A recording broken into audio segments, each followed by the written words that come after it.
Joined in studio by Jake Asman. You can follow him on social media at Jake Asman, the Jake Asman Show on YouTube, and also catch him on ESPN 98.7 in New York City. Jake, appreciate you stopping by. It's, I was curious, as anyone who's watching, Jake has an affinity for the Giants, big Giants fan. All Jets content for you on the YouTube page, and I was curious how the Jets contingency would be, knowing week one, obviously, Aaron Rodgers goes down, but you've been kind of leading the charge here for an event at Circa. What's your expectation for Gang Green to be in town on Sunday? There's still excitement, despite how poorly the offense played on Monday Night Football against the Chargers. I look at it like this. From like a big picture perspective, this team is 4-4 with their backup quarterback. They have arguably the best defense in the league. So you feel like they're going to be in every game. Now, I have very little faith in the Jets quarterback and very little faith in this offense, but they are 4-4. It's a winnable game on Sunday night. They win, they're 5-4. All of a sudden, there's new life into the season. So they're hanging around. I mean, are they going to be the team we thought they were going to be with Aaron Rodgers? Obviously not. But, to win some games here down the stretch, Tim, and give yourself a chance for this dream of maybe Aaron even coming back before the end of the regular season, that's kind of what's on the line. So I think the Jet fans are kind of rallying around the fact that, hey, we thought the season was over 4 plays into the year, and, well, it doesn't look great right now. They're certainly still in the mix at 4-4 with a winnable game on Sunday. So what's Saleh doing? Like, have you talked about this at all? Like, that you have a team that can be very good if you get adequate quarterback play, and yet you continue to roll Zach Wilson out every single week. I know. What's Saleh? I have no idea. I mean, what's crazy is if you criticize the quarterback, all of a sudden, you're not a true Jet fan. You're not all in. You're calling Jet fans morons who want to support Zach Wilson. I'm like, actually, I'm calling Zach Wilson truthers morons. Like, I support the Jets. I love the Jets, but I'm with you. I mean, it's 3 years of the same thing, right? This offense is historically bad on third down and in the red zone. They have 8 touchdowns in 8 games. I mean, it's the modern NFL. We're talking about a Jets team that has a top 10 receiver in Garrett Wilson, a top 10 running back in Breece Hall, and they are just inept offensively. And look, it's not all Zach because the O-line's had issues with injuries. They've had some brutal penalties. I think Nathaniel Hackett as a play caller leaves a lot to be desired. But the one constant for 3 years has been it's Zach Wilson. So while, Tim Boyle or Trevor Siemian, they're not going to save the day necessarily, I feel like with those guys, you might be able to score more than 6 points against the Chargers' 32nd ranked pass defense on Monday night this past game. So I'm as frustrated as I think most Jet fans who look at it rationally like, hey, we have this great defense. We're wasting it with this quarterback. And it's tough. I think it's one of those things going into this game this week where if Zach does struggle in the first half, let's say it's an ugly 6-3 halftime score, I think there could be a change at quarterback because I think it's only a matter of time until this locker room fractures given how good the defense has been and just how inept the offense has been. Did you see this clip from Michael Kay with Robert Saleh? Did you see this the other day? Oh, I did. That's on the station I work for, 98.7. Okay. So Michael Kay asked him essentially just like, it's what we're talking about here. Like, Robert, it's been 3 years. The offense has been terrible. Why do you guys keep rolling out Zach Wilson? And he stumbles and just goes, it's a fair question, but that's all I can say. Like, he said nothing. He said, I plead the fifth. Yeah, he actually said, I plead the fifth, which I'm like, you plead the fifth when being asked about why you wouldn't try and spark your offense with a different quarterback? What's going on here? It was incredible. It's incredible. I think if we were talking about this, and when I do local radio out here, the conspiracy theory is that somebody in the front office is telling him, play him or else you're done. Like, you have no choice. We want to see if he can be this. And if you don't play him, then sorry, we don't want you as our head coach. It's either that or, they must truly think Siemian or Boyle they're not any better, which they might not be, but then why'd you go get them? They can't be worse. Yep. And honestly, I think Saleh's hands are tied too, right? He benched Zach Wilson twice last year. They went to Mike White, and then when Mike White got hurt, they had to go back to Zach Wilson. He benched Zach Wilson against the Jaguars for Chris Streveler, who's a CFL quarterback, who actually came in and tatted up, man. Yeah, the offense was a little sparked a little bit in that second half of that Jaguars game a year ago. So I think his hands are tied. To me, the bigger blame for this whole situation is Joe Douglas. Like, yes, you took Zach Wilson second overall. I'm not going to kill him for that. Like, what other pick would have been better in that spot? All the other quarterbacks after him haven't worked out. But it's the doubling down in the offseason, naming Zach the number 2 with no backup. And then it's really tripling down once Rodgers goes down on opening night. We're not trading. You didn't add any quarterback. And I use the Vikings as an example. Kirk Cousins ruptures his Achilles. The next day they trade for Josh Dobbs, who's already won them a game. Like, if the Jets with Josh Dobbs right now might have 2 more wins. Like, that is what's crazy with how good this defense is. you're wasting it with not just a bad offense, but a historically bad offense through the first 8 games of the season. Yeah, it just doesn't really compute for me because we all saw it Monday Night Football, week 1. We're like, whoa. Look, I wasn't buying in, Jake, on this Jets team being a playoff team because I'm a big believer when everything's just, oh, this is going to be so great. It's always going to work. I want to go the other way. I didn't fade the Jets per se, but watching them on Monday Night Football week 1 and seeing just how incredible that defense is, I'm like, you got to go get someone, whether it is Kirk Cousins, which obviously didn't go that way, or just anybody else. So that all being said, Jake Asman here in studio, the Jake Asman Show. Make sure you check it out on YouTube. Sunday night, both JVT just gave out our picks of the weekend. We both like the Jets. It's a bit of a sell high on the Raiders. Everything's hunky-dory. Antonio Pierce steps in. They're smoking cigars. Jets look like absolute crap on Monday Night Football.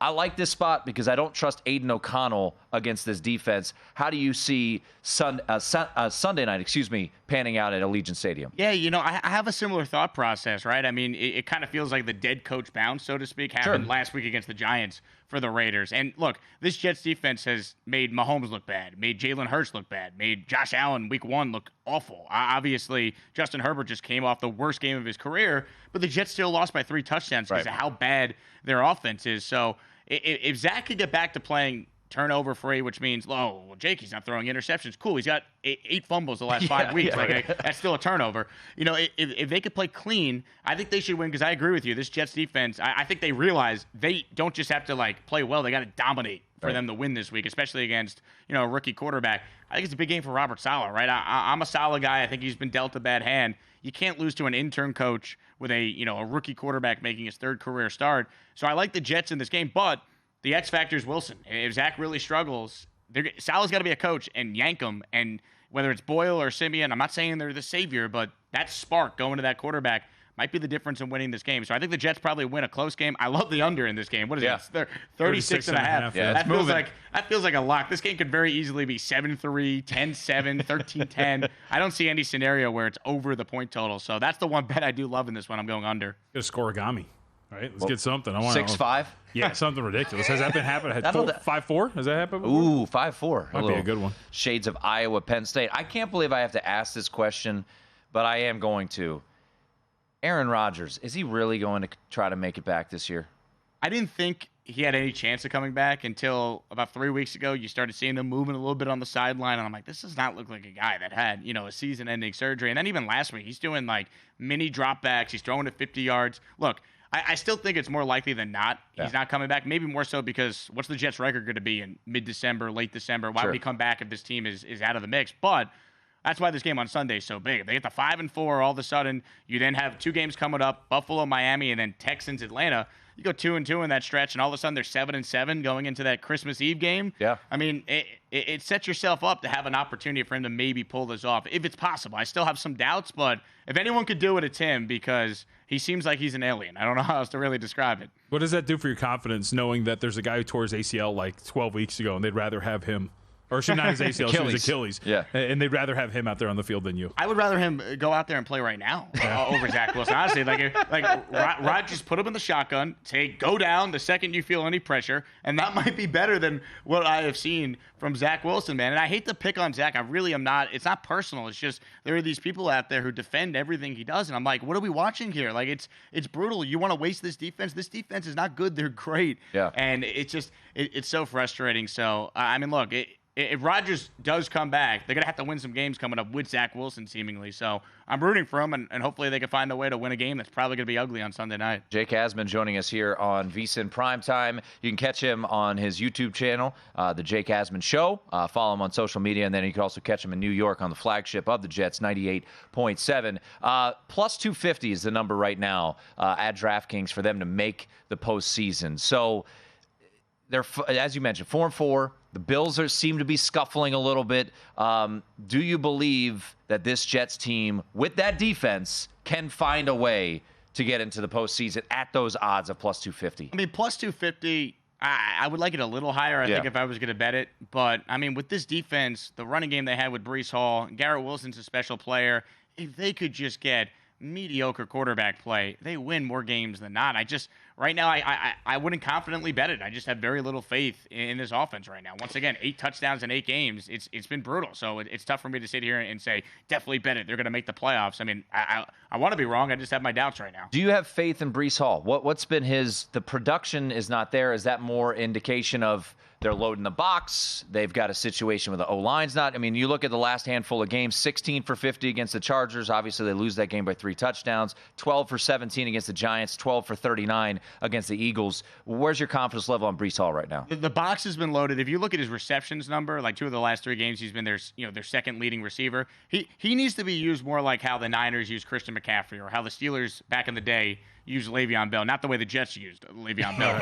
Oh, by the way, like he's that type of dynamic, multi-purpose back. He's probably their second best receiver. I mean, outside of Garrett Wilson, Lazard's been terrible this year. You have a rookie in Xavier Gibson. Cobb's now healthy and active. Corey Davis retiring over the summer really killed this team. They don't have enough. So I think Breece is going to still get his usage, maybe more as a receiver than a runner. I think his rushing yards total has been down because teams stack the box. They blitz Zach Wilson. They say, you're not going to beat us. Right. And Zach hasn't been able to do it. So until he could hit a couple big plays when the box is stacked in man-to-man coverage, they're going to put 8 or 9 guys in the box and stop Breece Hall, and that's been a big problem the last couple games. Be a lot of green here at Circa tonight because Jake has been bringing them all. Fireman Ed's going to be in the house. Follow him on Twitter at Jake Asman. Check out the YouTube page, The Jake Asman Show. Jets, Raiders this weekend. Jake, appreciate it, man. Guys, thanks for having me. I always love to be here at VSiN. I mean, this is the best view in all of broadcasting. Doesn't get better than this. My God.